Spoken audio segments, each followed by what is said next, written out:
नमस्कार दोस्तों, आप सबों का स्वागत है। बिहार बोर्ड मैट्रिक परीक्षा के लिए हिंदी का अति महत्वपूर्ण ऑब्जेक्टिव, बिल्कुल ऐसे ही प्रश्न पूछे जाएंगे।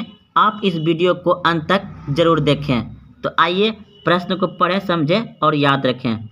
प्रश्न है, मछली शीर्षक पाठक के लेखक कौन है? मछली शीर्षक पाठक के लेखक कौन है? तो इस प्रश्न का उत्तर होगा आपका ऑप्शन नंबर सी, बिल्कुल सही है, विनोद कुमार शुक्ल। विनोद कुमार शुक्ल मछली शीर्षक पाठक के लेखक है। अगला प्रश्न देखिए। प्रश्न है, मछली शीर्षक पाठक साहित्य की कौन विधा है? मछली शीर्षक पाठक साहित्य की कौन विधा है? तो इस प्रश्न का उत्तर होगा आपका ऑप्शन नंबर बी, बिल्कुल सही है, कहानी। अगला प्रश्न है, मछली लेकर कौन भागा था? मछली लेकर कौन भागा था? तो संतु। मछली लेकर कौन भागा था? संतु। अगला प्रश्न है, मछली शीर्षक कहानी में दीदी के प्रेमी का क्या नाम था? प्रश्न है, मछली शीर्षक कहानी में दीदी के प्रेमी का क्या नाम था? तो इस प्रश्न का उत्तर होगा आपका ऑप्शन नंबर ए, बिल्कुल सही है, शांतु। संतु। तो अगले प्रश्न की ओर। प्रश्न है, मछली के लिए मसाला कौन पीस रही थी? मछली के लिए मसाला कौन पीस रही थी? तो उत्तर होगा ऑप्शन नंबर डी, बिल्कुल सही है, माँ। अगला प्रश्न है आपका, विनोद कुमार शुक्ल किस कृषि विश्वविद्यालय में प्रोफेसर थे? तो इंदिरा गांधी विश्वविद्यालय में प्रोफेसर थे विनोद कुमार शुक्ल। अगला प्रश्न है, पेड़ पर कमरा किसकी रचना है? पेड़ पर कमरा किसकी रचना है? तो इस प्रश्न का उत्तर हो जाएगा Vinod Kumar Shukla, option number A, बिल्कुल सही है। अगला प्रश्न है, मछली कहानी में किस वर्ग का चित्रण है? मछली कहानी में किस वर्ग का चित्रण है? तो इस प्रश्न का उत्तर हो जाएगा निम्न मध्य वर्गीय परिवार। निम्न मध्य वर्गीय परिवार, ऑप्शन नंबर सी, निम्न मध्य वर्गीय परिवार की कहानी है। अगला प्रश्न है, लेखक को मछली खाने से किसने मना किया? लेखक को मछली खाने से किसने मना किया? तो इस प्रश्न का उत्तर होगा आपका ऑप्शन नंबर बी, बिल्कुल सही है, माँ ने। अगला प्रश्न है, लेखक के घर में मछली कौन खाता था? लेखक के घर में मछली कौन खाता था? तो इस प्रश्न का उत्तर होगा ऑप्शन नंबर बी, बिल्कुल सही है, पिता। पिता ने मछली खाता था। अगला प्रश्न है, लेखक अपने पिता से क्या मांगना चाहता था? प्रश्न है, लेखक अपने पिता से क्या मांगना चाहता था? तो इस प्रश्न का उत्तर हो जाएगा आपका ऑप्शन नंबर डी, बिल्कुल सही है, मछली मांगना चाहता था।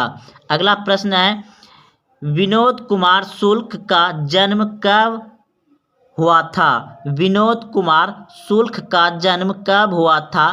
तो इस प्रश्न का उत्तर होगा ऑप्शन नंबर डी, बिल्कुल सही है, 1 जनवरी 1937 ईस्वी। 1 जनवरी 1937 ईस्वी को विनोद कुमार शुक्ल का जन्म हुआ था।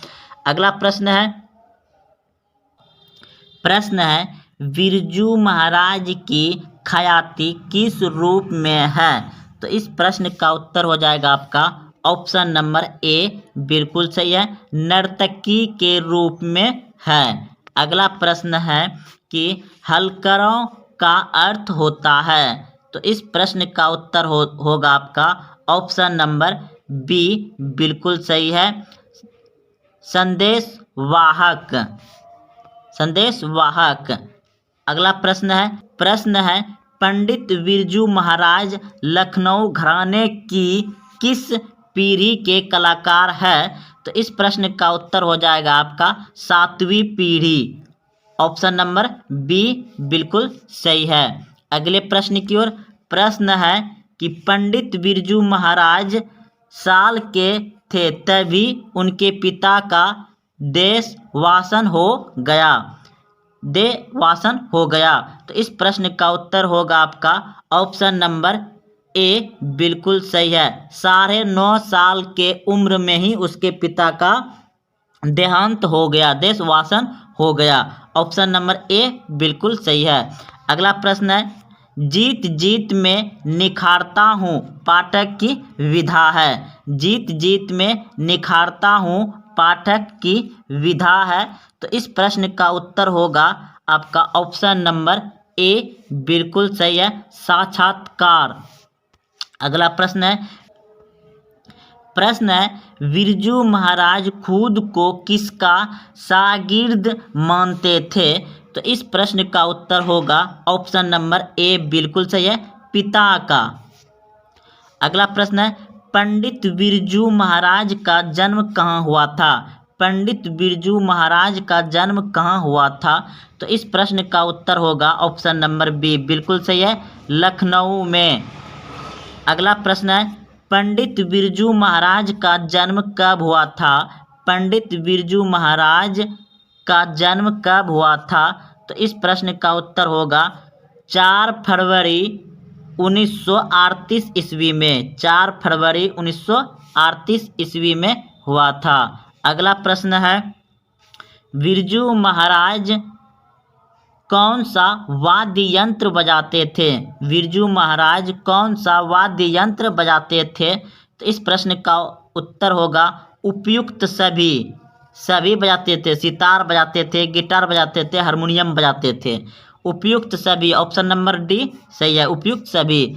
अगला प्रश्न है, शंभू महाराज बिरजू महाराज के कौन थे। शंभू महाराज बिरजू महाराज के कौन थे। तो इस प्रश्न का उत्तर होगा आपका ऑप्शन नंबर बी बिल्कुल सही है, चाचा। अगला प्रश्न है, पंडित बिरजू महाराज का संबंध किस नृत्य से है। पंडित बिरजू महाराज का संबंध किस नृत्य से है। तो इस प्रश्न का उत्तर होगा आपका ऑप्शन नंबर सी बिल्कुल सही है, कथक से। ऑप्शन नंबर सी कथक से है। अगला प्रश्न है, नृत्य की शिक्षा के लिए पहल बिरजू महाराज किस संस्था से जुड़े थे। नृत्य की शिक्षा के लिए पहल बिरजू महाराज किस संस्था से जुड़े थे।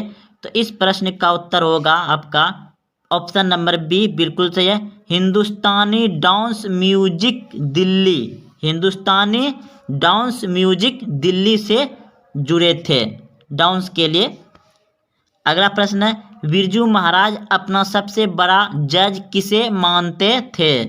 बिरजू महाराज अपना सबसे बड़ा जज किसे मानते थे। तो इस प्रश्न का उत्तर होगा आपका ऑप्शन नंबर सी बिल्कुल सही है, अम्मा को।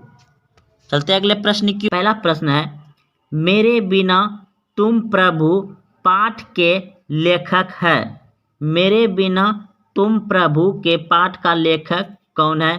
तो इस प्रश्न का उत्तर हो जाए आपका रेनर मारिया।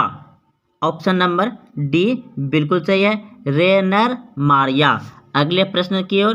प्रश्न है, ननकाना साहब कहाँ है। ननकाना साहब कहाँ है। तो इस प्रश्न का उत्तर होगा आपका ऑप्शन नंबर बी बिल्कुल सही है, पाकिस्तान में है। ननकाना साहब कहाँ है, पाकिस्तान में। अगला प्रश्न है, जन्म मरण में कौन सा समास है। द्वंद्व समास है। ऑप्शन नंबर ए बिल्कुल सही है। अगले प्रश्न की ओर। निम्नलिखित में से संज्ञा का शब्द है। निम्नलिखित में से संज्ञा का शब्द है। तो इस प्रश्न का उत्तर होगा आपका ऑप्शन नंबर बी बिल्कुल सही है, व्यक्तिवाचक। अगला प्रश्न है, राष्ट्र कवि दिनकर को सम्मानित किया गया था। राष्ट्र कवि दिनकर को सम्मानित किया गया था। तो इस प्रश्न का उत्तर हो जाएगा उपयुक्त सभी। इसमें जो है कि राष्ट्र कवि दिनकर को पद्म विभूषण से सम्मानित किया गया है, ज्ञानपीठ पुरस्कार से सम्मानित किया गया है, साहित्य अकादमी से पुरस्कारित किया गया है। तो उपयुक्त सभी इसका उत्तर होगा, सभी। अगले प्रश्न की ओर। प्रश्न है, आधुनिक सभ्य समाज श्रम विभाजन को आवश्यक क्यों माना जाता है? आधुनिक सभ्य समाज श्रम विभाजन को आवश्यक क्यों माना जाता है? तो इस प्रश्न का उत्तर होगा आपका ऑप्शन नंबर ए, बिल्कुल सही है, कार्यकुशलता के लिए, कार्यकुशलता के लिए। अगला प्रश्न देखिए, सेन साहब की कार की कीमत है, सेन साहब की कार की कीमत है, तो सेन साहब की जो कार है उसका कीमत क्या है? तो इस प्रश्न का उत्तर हो जाएगा आपका ऑप्शन नंबर ए, बिल्कुल सही है, 7,500 रुपये, 7,500। अगला प्रश्न है, भारत से हम क्या सीखे पाठ गद्य की कौन सी विधा है?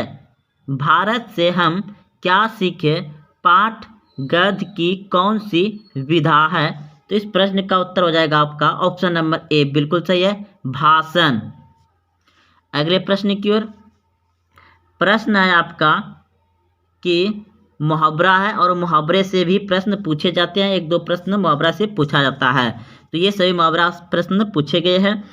तो प्रश्न है, हाथ खाली होना मुहावरे का अर्थ है, हाथ खाली हो जाना यानी पास पैसा नहीं है, ऑप्शन नंबर सी बिल्कुल सही है, पास पैसा ना होना, हाथ खाली होना।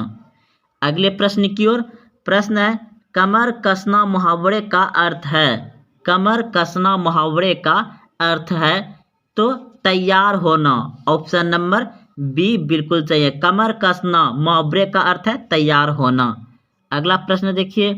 प्रश्न है कि हाथ साफ करना मुहावरे का अर्थ क्या है? हाथ साफ करना मुहावरे का अर्थ क्या है?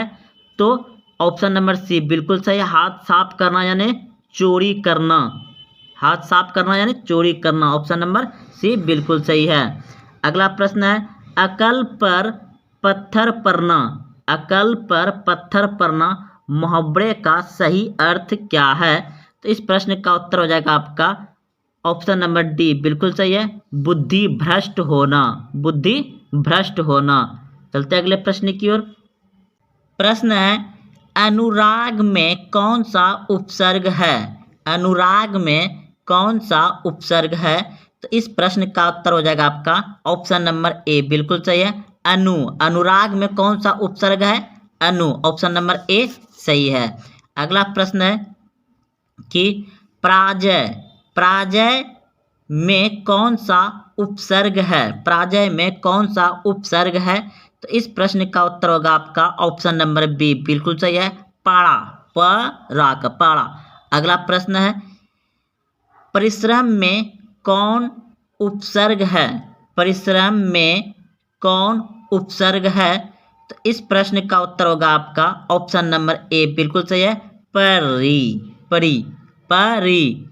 अगला प्रश्न है, अवकाश शब्द में उपसर्ग है, अवकाश शब्द में उपसर्ग है, तो इस प्रश्न का उत्तर होगा आपका ऑप्शन नंबर बी बिल्कुल सही है, अब, ओ वो, अब। अगला प्रश्न देखिए, निर्जनन में कौन सा उपसर्ग है? तो इस प्रश्न का उत्तर हो जाएगा आपका ऑप्शन नंबर बी बिल्कुल सही है, निरन। अगला प्रश्न है, निस्तेज में कौन सा उपसर्ग है? तो इस प्रश्न का उत्तर होगा आपका ऑप्शन नंबर सी बिल्कुल सही है, निस। अगला प्रश्न है, अधर्म में कौन सा उपसर्ग है? तो इस प्रश्न का उत्तर होगा आपका ऑप्शन नंबर ए बिल्कुल सही है, ओ। अगला प्रश्न है, अनुज शब्द में उपसर्ग है, अनुज शब्द में उपसर्ग है, तो इस प्रश्न का उत्तर होगा आपका ऑप्शन नंबर बी बिल्कुल सही है,